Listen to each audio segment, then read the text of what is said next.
You know how our parents keep telling us we're addicted to our phones and the internet? Well, welcome to their dream in anime form. To put it simply, internet-addicted Coomers and shut-ins get kidnapped, beaten the bollocks out of, and put through a boot camp from hell to turn them into people capable of touching grass. This is the story of our MC, Hibiki, and how he survives being thrown into this camp.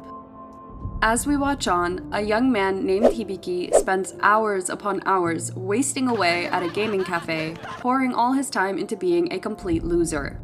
Eventually, however, he notices something's off, and before he knows it, he falls unconscious without any warning. When our mouth breather of an MC finally wakes up, it's to find himself in a sealed-off room with several other young men his age. Of course, being the totally delusional and brain-rotted loser that he is, Hibiki's mind somehow goes straight to thinking he's in an Isekai scenario, and he makes an utter fool of himself in front of the others. Then, as the others are listening for any change in the environment, a metal gate slides open and a bunch of soldier-looking dudes march in, escorting what can only be described as the dommiest of mommies. The sadistic lady tells the boys that they're at Elite Re-Education Academy, a recycling facility for trash, and she is Jean, the headmistress. While the academy's existing students are put through hell outside and beaten bloody for wanting rest, an anomaly lies atop the building's roof, reading through the files of the newest admissions.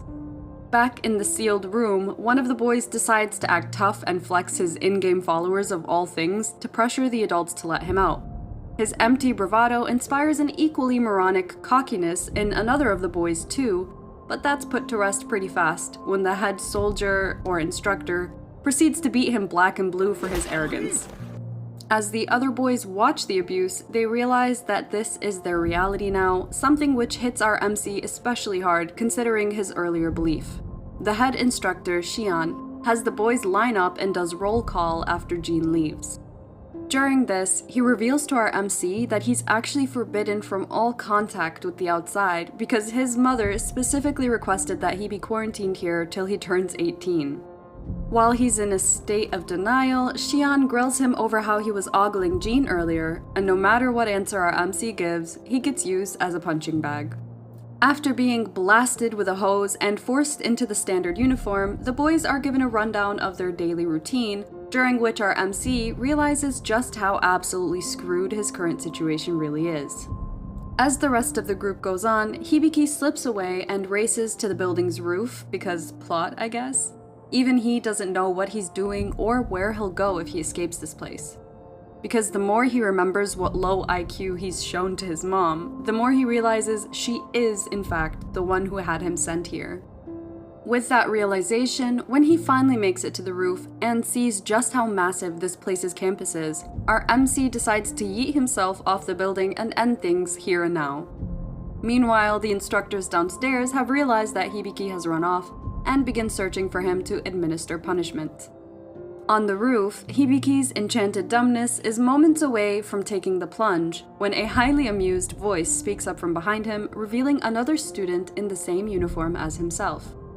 Rather than being concerned, he treats the whole thing as a joke, encouraging Hibiki to at least land on one of the instructors so he doesn't go down alone. As Hibiki backs away in fear and nearly falls off, the new guy grabs him, saving his life while continuing to encourage his poor attempt at seppuku. Eventually, the reality of the situation hits our MC like a train wreck, and he comes to his senses, telling the other guy that he wants to live. After pulling Hibiki back onto solid concrete, the new guy tells him to become his underling and gain meaning in his life in return. Only then will he turn Hibiki into a real man. Ayo, pause? Being the socially inept and chronically online idiot that he is, our MC takes this completely the wrong way, first thinking his savior is a woman, and then cowering in fear of being made a prison bitch. In response, the other guy smacks the silly right out of Hibiki and explains that no, that's not what's going on here. Strangely enough, he proceeds to hand over a pair of binoculars and tells the MC to pick out whichever of the female students he likes, and they'll be sent to him. Ominous undertone aside, Hibiki ends up spotting his middle school crush, who he can't believe is one of the students in a place like this. Afterwards, Hibiki and his new master, Shin, head downstairs, where they are discovered by Shion and his goons. To our MC's extreme surprise though, Shin seems to have some kind of pull in this place, as his claim that Hibiki is now his lackey is enough to get the instructors to back off. As the two boys leave without a scratch from the instructors, Hibiki breaks out into shocked giggles upon finding someone so incredible. After heading out onto the grounds where the rest of the student body is, Shin tells Hibiki to hang back and goes to speak to a huge thug of a boy named Wudo.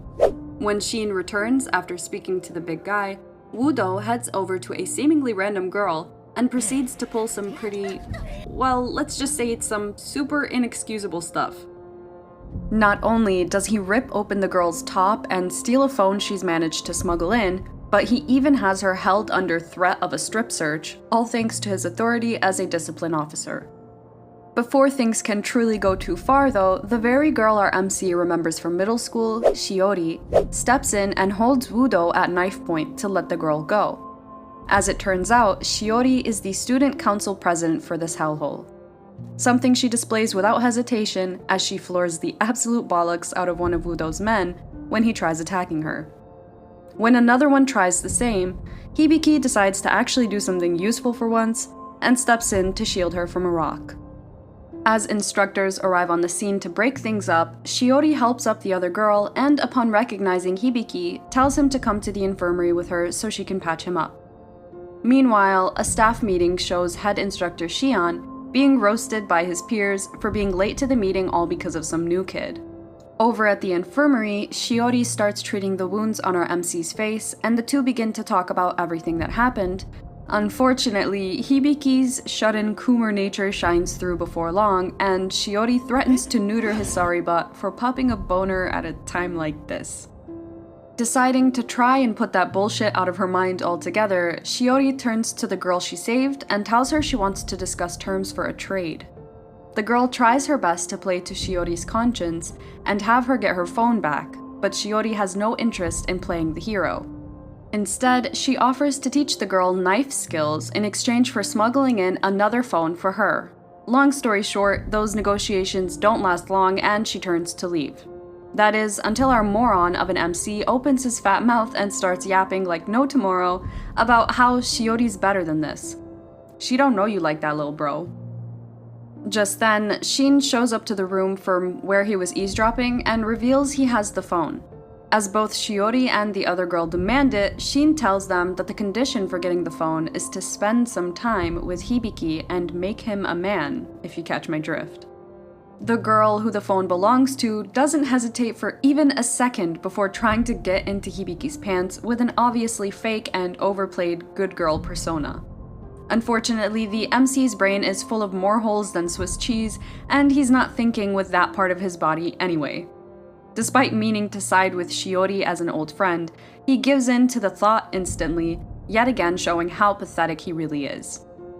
Unfortunately, for his chances of finally getting laid, Shin reveals that this was just a ploy from him to reveal the true nature of this girl, June. He then proceeds to dox the ever-living bollocks out of the girl and exposes the ridiculous set of circumstances that landed her here, all stemming from her being a thirsty H-word. Between that and learning that Shin is the one who set Wudo on her, June tries to attack Shin only to get her top ripped open by Shiori and forced to flee. With the slag gone, Shin and Shiori have a short argument, which ends with the boy telling the student council president to consider his earlier offer if she really wants the phone. With that, he tosses Hibiki some protection for his phallic night and buggers off. With only Hibiki and Shiori left in the room, the MC has a whole darn debate with his own personal angel and devil about what he should do here. Thankfully, his decency as a human being wins out for once, and he tells Shiori that he doesn't want her to force herself to do this. That comes a tad late though, as the girl has already prepared herself and tosses him onto a makeshift bed so they can do the nasty.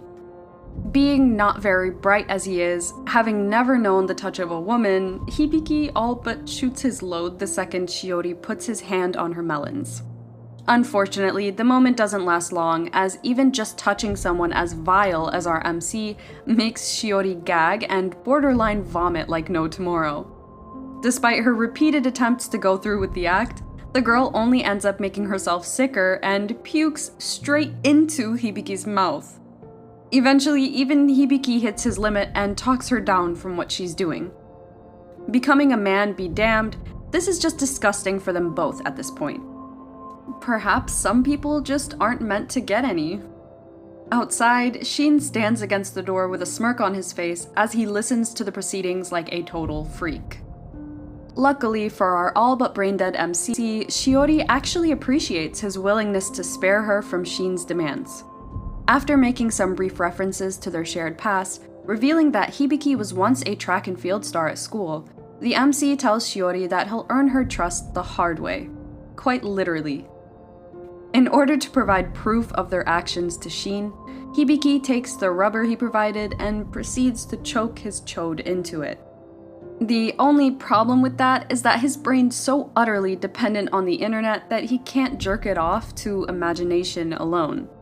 Upon hearing Shiori have basically no faith in him to even do this properly, Hibiki comes up with a workaround. Spotting some white stuff on the ground nearby, don't ask me what the hell it is, he stuffs that into the rubber and prepares to show it to Shin as the proof. Before leaving the room, Shiori tells Hibiki that though he may be an utterly detestable perv, she can appreciate that he's at least as kind as ever.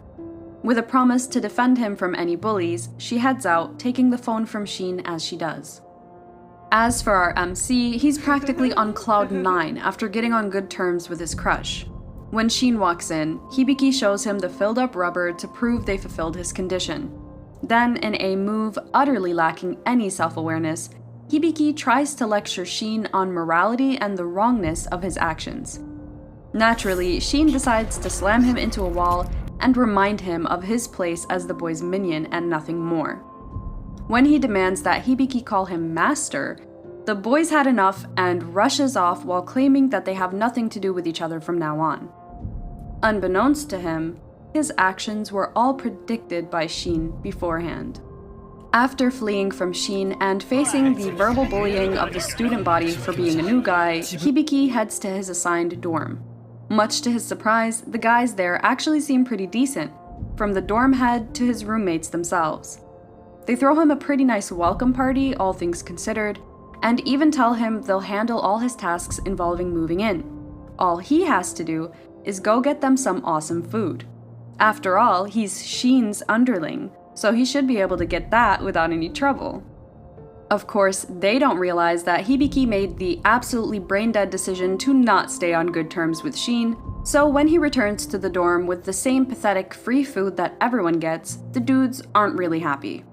It seems like the trio is about to jump Hibiki and turn him into a bloodstain, but to Hibiki's shock, a single push from him knocks all three of them down. And of course, instead of trying to find a logical explanation for this, he instantly jumps to the conclusion that he's unlocked some kind of superpower. Seriously, how delusional can you even get? After he determines that that isn't actually the case via almost breaking his hand on the wall, our MC realizes what actually happened. It isn't that he's especially powerful, his roommates are just so severely malnourished that they can barely stand on their own strength. Hell, even their faces are sunken in when they wipe off the makeup their dorm head told them to put on. Said dorm head is actually responsible for their current state, taking all their allowance as a protection fee and constantly having them run errands and stuff for him. Upon hearing this and how desperate they are, Hibiki's shocked to see there are actually people in the world even more pathetic than himself. I mean, that's debatable, but sure. Still having zero self-awareness, Hibiki decides to pay the dorm head a visit and scold him for his actions, as if that's going to achieve jack squat. Walking into the staff room, he not only finds the man freely playing an online game, he also gets a verbal lashing for trying to act all high and mighty after just getting here. After being threatened with a fate worse than death if he keeps this up, Hibiki's sent to the athletic field for the day's training. There, he joins up with his roommates who don't hesitate to hit him with the good old "I told you so." Seeing Hibiki still trying to act upbeat, his roommates are quick to tell him that he needs to take this seriously if he wants to survive. Something that's demonstrated quite clearly by the events of the next few moments. A random student is beaten by Shion for practically no reason and assigned an unreasonable physical punishment, after which the head instructor starts announcing the school rules for all the new students. They get up at 7, they train, they turn in at 9. Anything they're told to do, they have to do. If they don't, they get thrown into solitary. They have class once a week, but other than that, it's nothing but this training. As the bottom feeders of society, they are here whether they like it or not, and they must do whatever Shion tells them to. With that announcement made, the head instructor puts the student body through some of the most gruesome drills possible, forcing them to perform all kinds of exercises to the point of utter exhaustion. While Hibiki is able to make it through most of this pretty easily, his roommates aren't nearly as capable, especially in their condition. Naturally, the three collapse before long, prompting Shion to start beating them. For better or worse, though mostly the latter, Hibiki refuses to accept this and stands up for the others. From there, a confrontation occurs between the MC and the head instructor, one which only escalates more and more with time, and Hibiki's insistence that he's in the right and the school is in the wrong here. Despite Shion's harsh words and beating, Hibiki continues to insist on how wrong the school and its system are. Unfortunately for him, when he calls out to rally the others, nobody answers him, all of them already cowed into submission. As the situation gets worse and worse for Hibiki, Shiori suddenly shows up on the scene and, putting on a front, beats Hibiki to the ground. Then, with the MC lying face down, Shiori gets on her knees as well and pleads with Shion to excuse the newbie's insolence this one time, while promising that she won't let this happen again. Unfortunately, of all the times he could decide to have some balls, Hibiki chooses now, still angrily refusing to acknowledge Shion and his system as anything but evil. When Shiori tries to hold him back, he even pushes her away, causing her phone to fall out of her pocket and exposes her to Shion. After that, things only get worse, with the head instructor now having the rest of the students and Shiori beaten in Hibiki's stead until he apologizes. Seeing the others suffer because of him, it doesn't take Hibiki long to crack, but the damage is done by then. The rest of the student body holds nothing but contempt for the boy who forced them to be beaten needlessly, and they make that known by straight up spitting on him as they leave the field. Afterward, with even Shiori abandoning him, Hibiki is left alone in the rain, pounding his fists into the earth with rage at his situation. That's the scene Shin walks onto, taunting Hibiki for his choices and their consequences. As he looks at Shin, Hibiki makes up his mind and bows down, begging the other boy to make him his dog after all. Shin isn't one to just let another person make such decisions though, and he tells the MC that if he wants that deal now, he'll have to fulfill 3 conditions. For starters, he must become his class's leader. Second, he must oust Wudo from his position as a disciplinary officer and take his place. As for the final condition, that's a secret for now. Later on, back in the first-year class's dorm, the other students are ordering Hibiki's roommates to beat him up when the boy in question bursts in and declares that he's their leader from now on. As you'd expect, the lot of them break down into laughter at first, but out of nowhere, Hibiki pulls out a whole sack filled with all kinds of delicious junk food, and promises them more if they accept him as their leader.